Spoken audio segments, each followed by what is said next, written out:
Hey y'all, and thank you so much for tuning into Respectfully with Miss Pretty Young Thing. I'm your girl PYT, and let's get into it. So y'all, tonight we are talking about Squid Games, okay? So of course, season 2 of Squid Games is out. We've already talked about episode 1. It's time to break down episode 2. So this is going to be a quick recap. Before we go ahead and jump into it, if y'all could do me a favor and please like this video. Comment on this video. Let me know what your favorite part is. Let me know how you feel about the series as a whole. Hit that subscribe button, y'all. We are on the journey to 2,000 subscribers. We just hit 1,000. It's time to keep going up, and keep going up. Don't forget to turn your post notifications on, and don't forget to share this video with a friend, all right? So, as far as episode 1 goes, we had a breakdown of majority of the characters that we're going to be running into. We do have an introduction to a new character for episode 2, okay? Just wanted to get that out the way. Now let's go ahead and do the rundown of the episode. So the episode starts off with Officer Jun Ho right outside of the Pink Motel, and he hears a loud gunshot, okay? So immediately, he is an officer, so the first thing that he does is spring into action. Goes and heads for the hotel to see what's going on over there, okay? Remember, the only reason why he ended up at the hotel in the first place is because he ended up going to like that bounty hunter situation to get more information on the main character, Gihan, not sure how to pronounce it. And he ended up finding the information on where he's staying at, which is the Pink Motel. So then from there, we go into the room where Gihan is in the same room as the advertising man slash recruiter. And remember, he took a nice little bullet to the head in the first episode. So the thoughts that are ringing through his head is the fact that he had the invitation in his pocket. So of course, he's patting him down, trying to find the invitation or whatever the case may be. And while this is happening, Officer Jun Ho is going through the hotel trying to find the room in which he can get more information about this gunshot that he hears, trying to find Gihan, trying to find anybody that can answer any of his questions.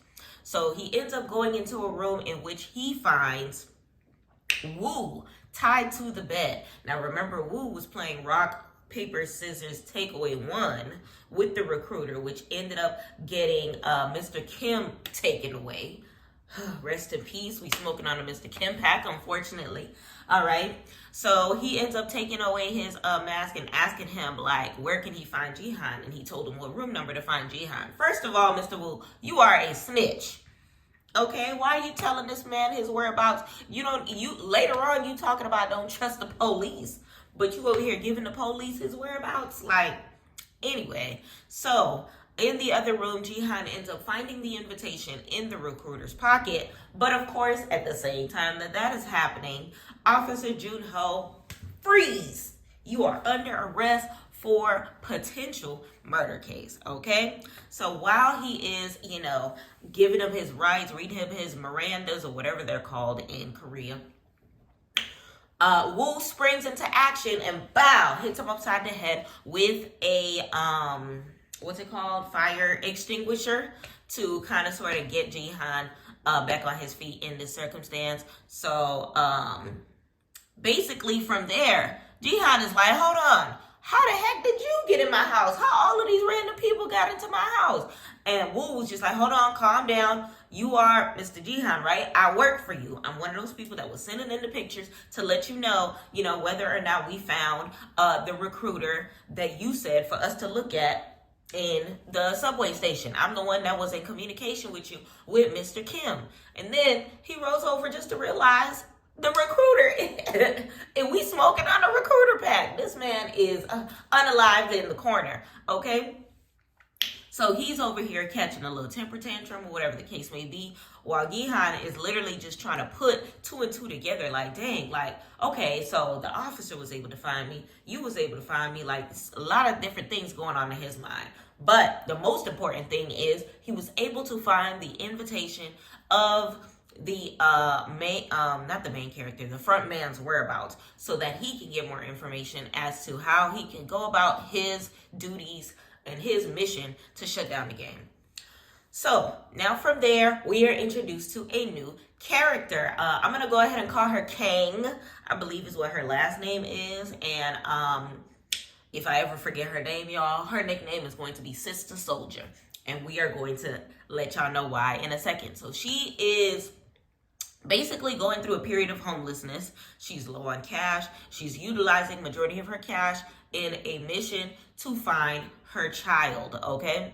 So basically, she is sleeping in the parking lot of her job. She works at like a Korean amusement park or whatever the case may be. And while she is,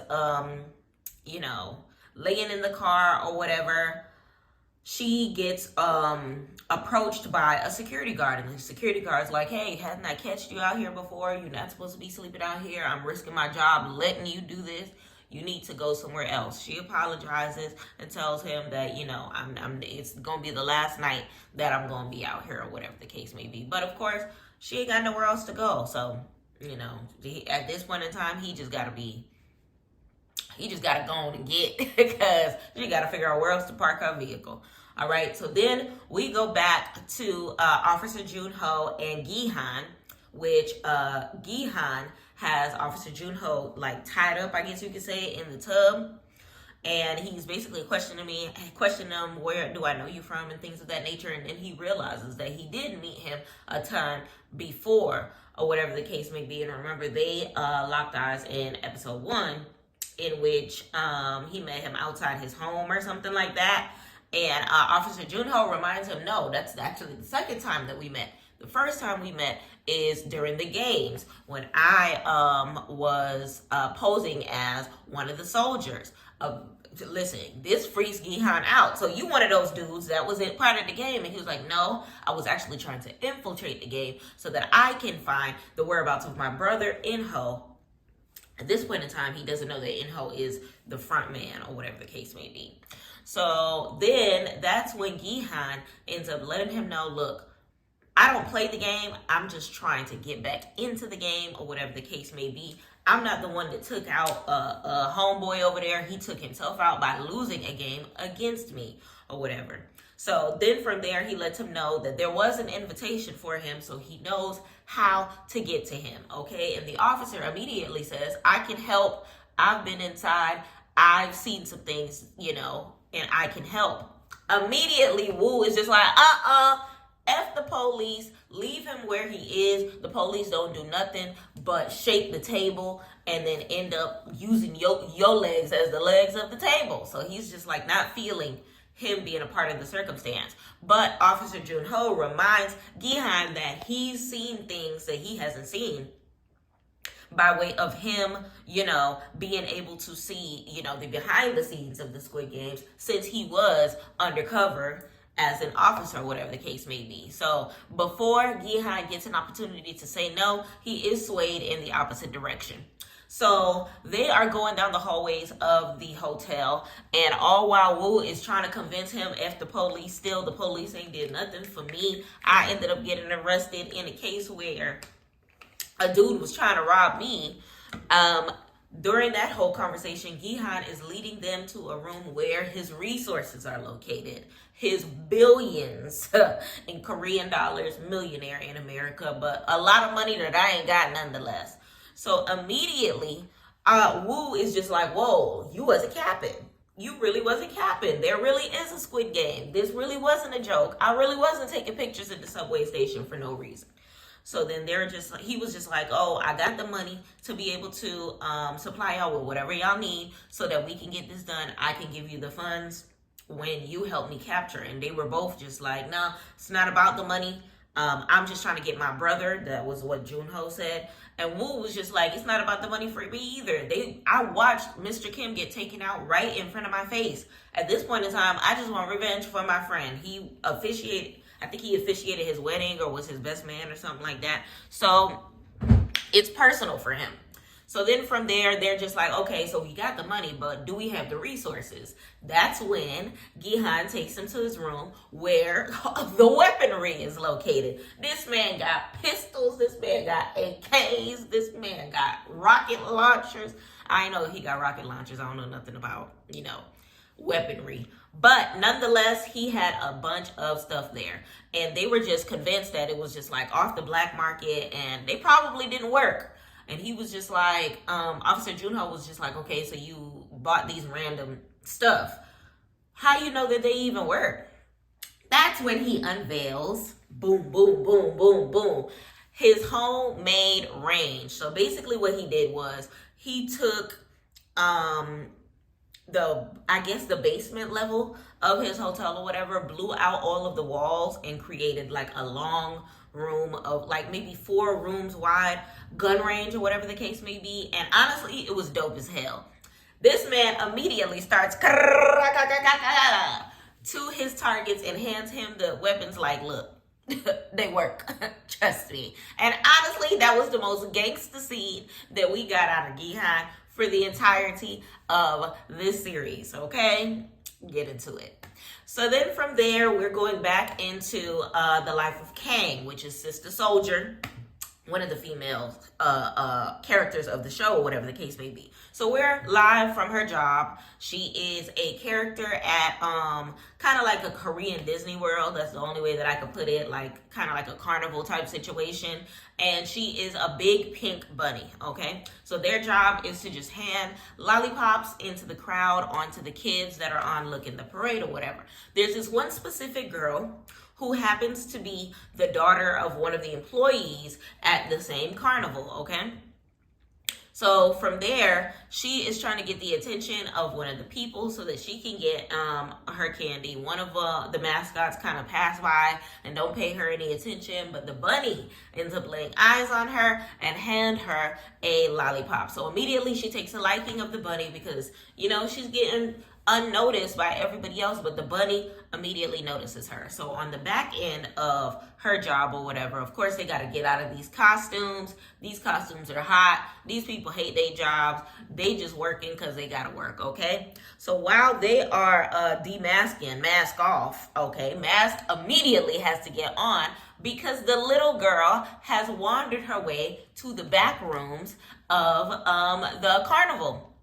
So she immediately runs up to the bunny that she recognizes right away to hand her over a handcrafted, beautiful illustration that she drew of the both of them holding hands and her holding a lollipop. It was super cute.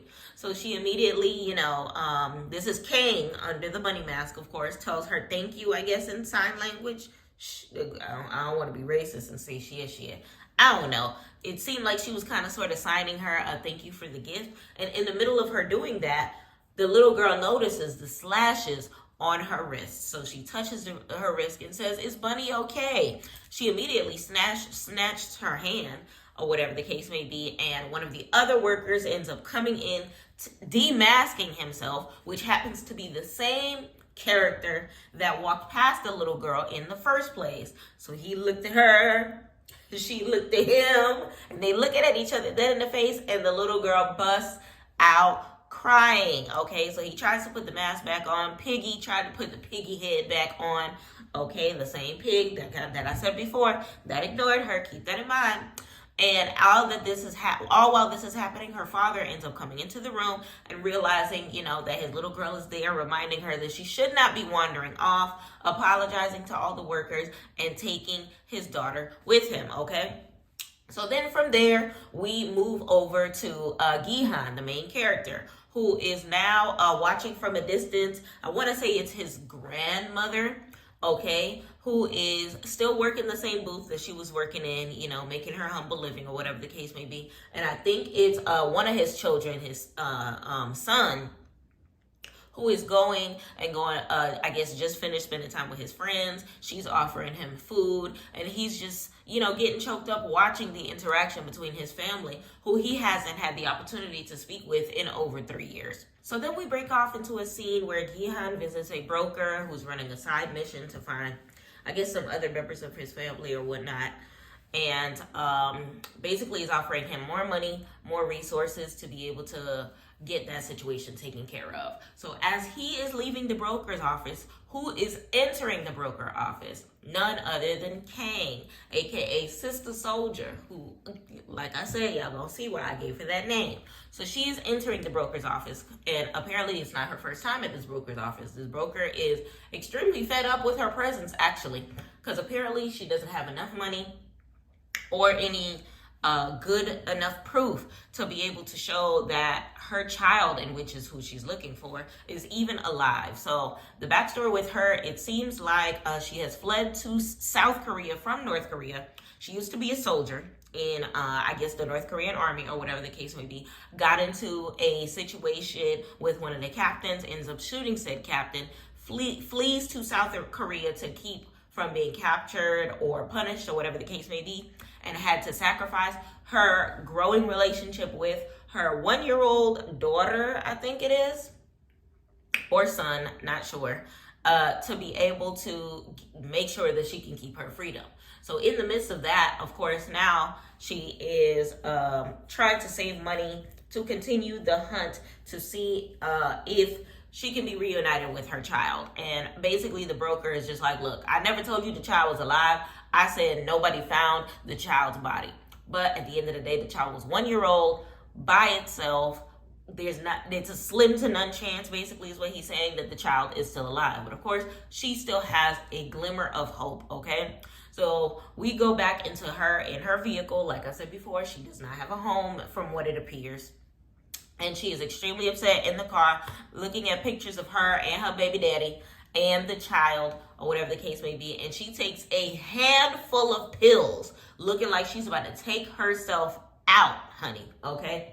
Downs it down with some water, some Asian Pepsi, I don't know what that was. And before she even gets to digest all of it, looking like she was like done with everything, she gets a knock on her window once again. So she's immediately thinking that it's the parking lot security guard, top flight security of the world, trying to do his job. And she's just like, don't worry, I'm about to move the car. But the dude says her name, her full government name. And Kang is immediately like alerted, like, who is this? And why do they know my name? So she ends up cracking the window and is received by an invitation. And on the back of the invitation, you know what them symbols were.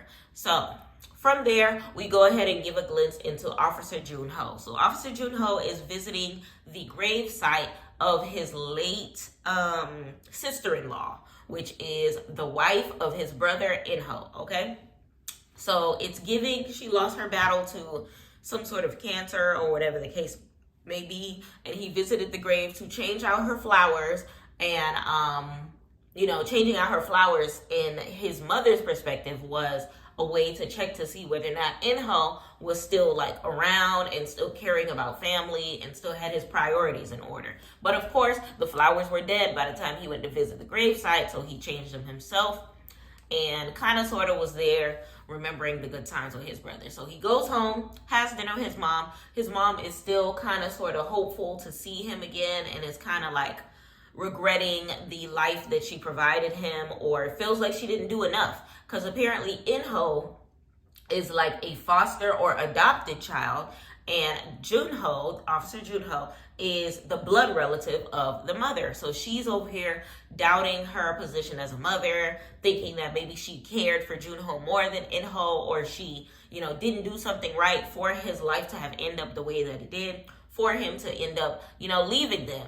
And Jun-ho was just like, look, there's nothing that we could have done to escape the inevitable. He doesn't want to be here. That's on him. His life ended up the way that it was because of that's just how his life ended up. Honestly, it's crazy, especially because I just seen Mufasa in theaters or whatever the case may be, but it's giving Scar and Mufasa just a little bit. It's giving In-ho is Scar, and it's giving Jun-ho is Mufasa, in a way that they're both not blood brothers. They're love brothers. Like his family was looking out for the other family, looking out for him in that sense, and kind of sort of taking him in. And a little stream of jealousy by the oldest brother is there. thinking that his legacy was supposed to go another way, but you know, he ends up losing his wife. I don't know. I just saw a little bit of similarities there. Don't pay me no mind. But either or, from there we go back to the carnival / Korean Disneyland, or whatever the case may be. And this time around, the little girl with the strawberry hat is trying to, you know, see if she can make another, you know, good lasting impression with the bunny. But the bunny this time does not give her a lollipop and walks straight past her. So of course this makes her sad, because just the day before I drew you a picture. How you just gonna deny my love like that? But then the scene right after shows exactly why the bunny didn't pay her any attention, because it was not Kang in the bunny costume, because Kang is at the boss's office putting in her 2-week notice. I'm done. I'm resigning, effective immediately. Not even a 2-week notice, a now week notice. And he's just like, look, we need you, whatever the case may be, but if you ain't trying to stay, you ain't trying to stay. And immediately after that, the dude with the pig costume comes in wearing the bunny costume and is basically saying, look, I see why Kang quitting, because these costumes too hot. Okay, so then from there we go to the scene with the caricatures. So remember, the little girl is actually the child of one of the caricature people, or whatever the case may be. The father that went into the room to go pick her up, he is the caricature artist. So immediately you see an ambulance pulling into the carnival. So he is kind of alerted immediately and stops his caricatures to see who is getting picked up. Lo and behold, it's his child. So a random pedestrian picks up the child and aids with bringing the child into the ambulance. Apparently the child has passed out from whatever type of terminal illness that she has. So he goes running immediately. And who witnesses the entire thing? Kang does. And she sees the strawberry hat was left behind by the ambulance, picks it up and takes it with her, or whatever.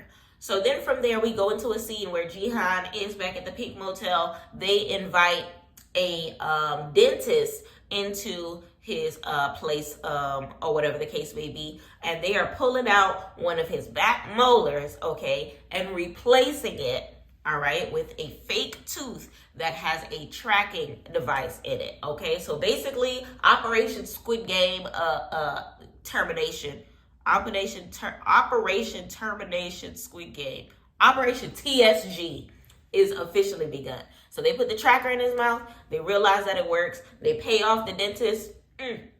Don't tell a single soul that you have met us or you did this circumstance, which he better not, or else he loses his dental license.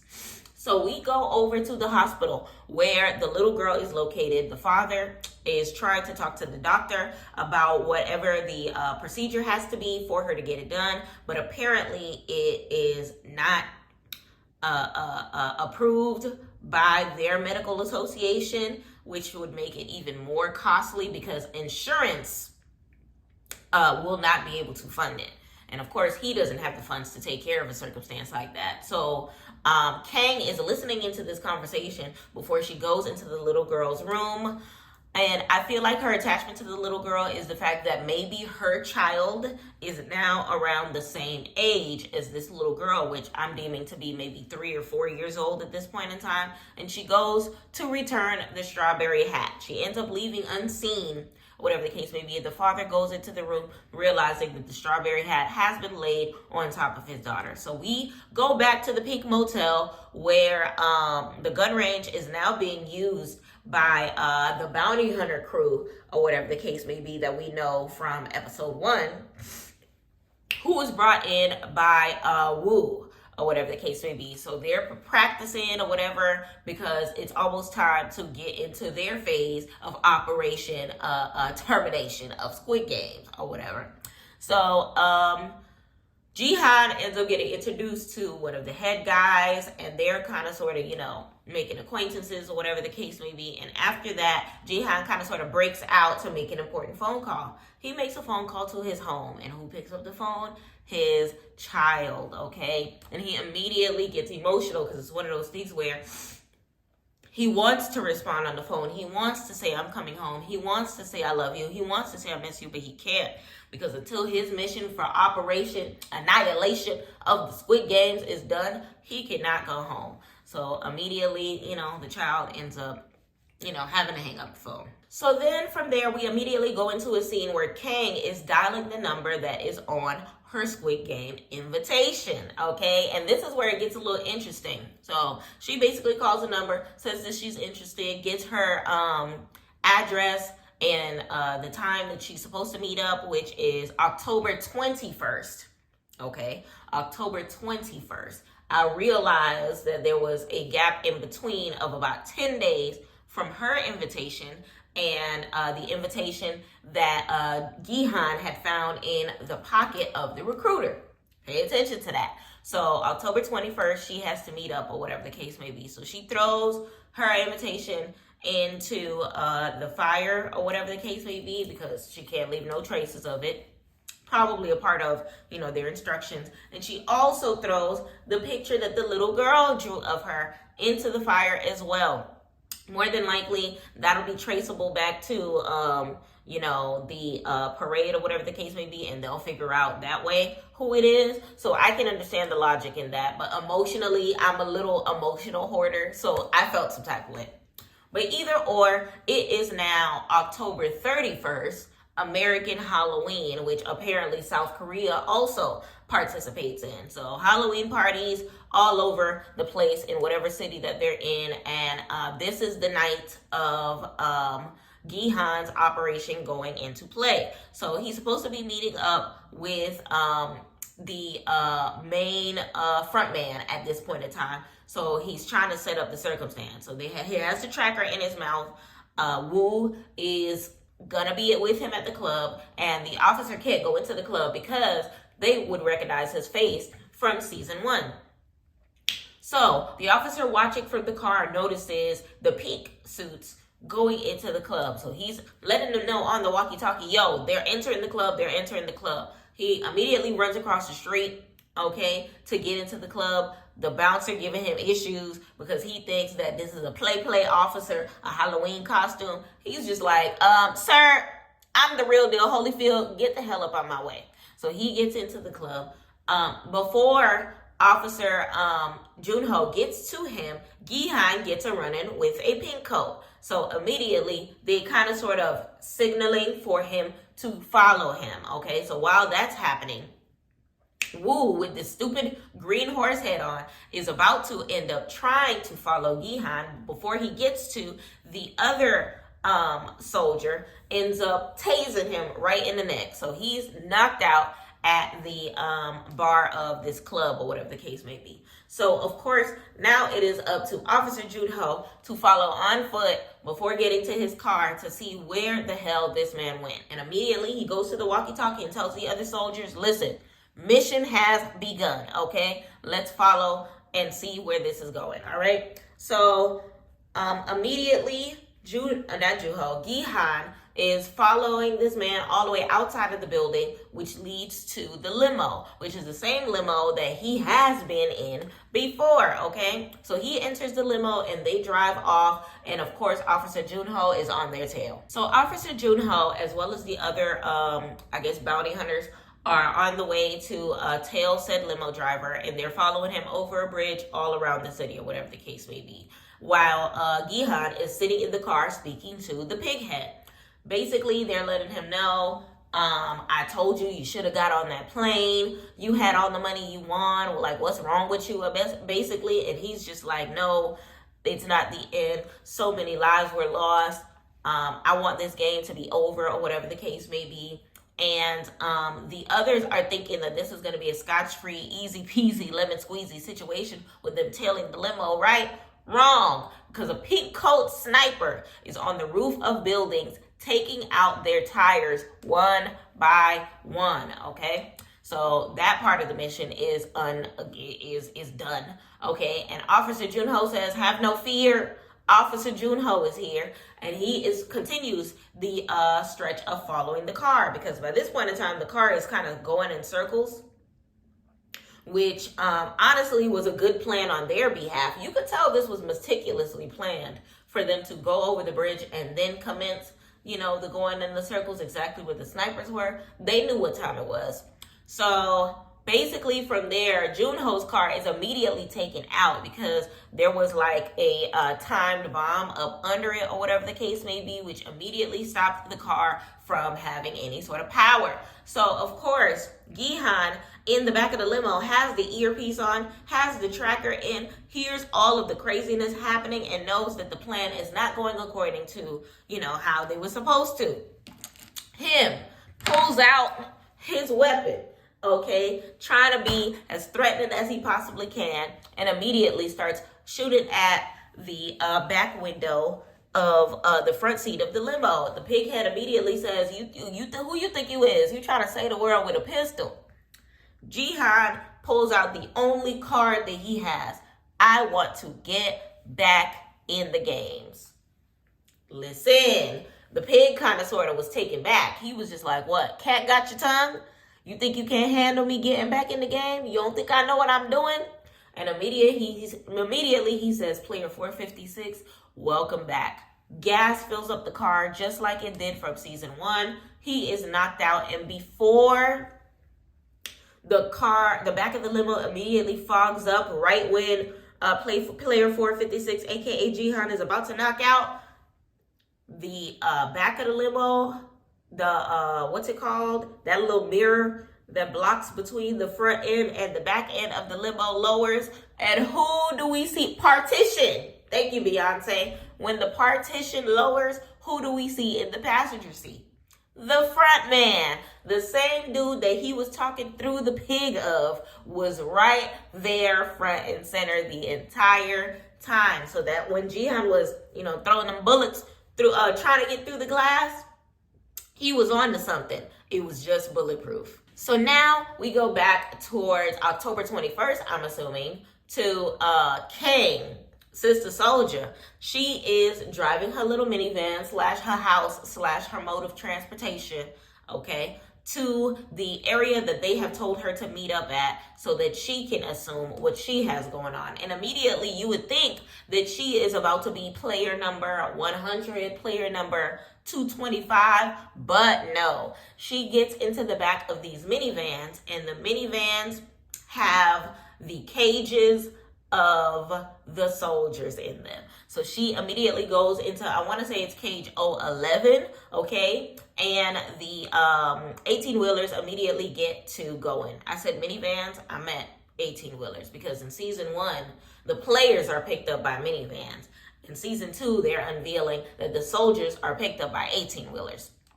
So as the 18-wheelers depart, you see her assuming her position, putting on her clothes, which consists of the pink jumpsuit, the face mask, as well as the triangle mask that she is using as her costume throughout the Squid Games, okay? Sister Soldier has been activated, okay? And that is the end of episode 2. Let me know in the comments how you felt about episode 2. Let me know how you feel about Sister Soldier, aka Kang, and her position in the Squid Games. We do know that she is trying to get money so that she can assume her duties and try to, get her child from North Korea. So it's giving the soldiers have the same mission as the players, in a sense, that they're doing this for money.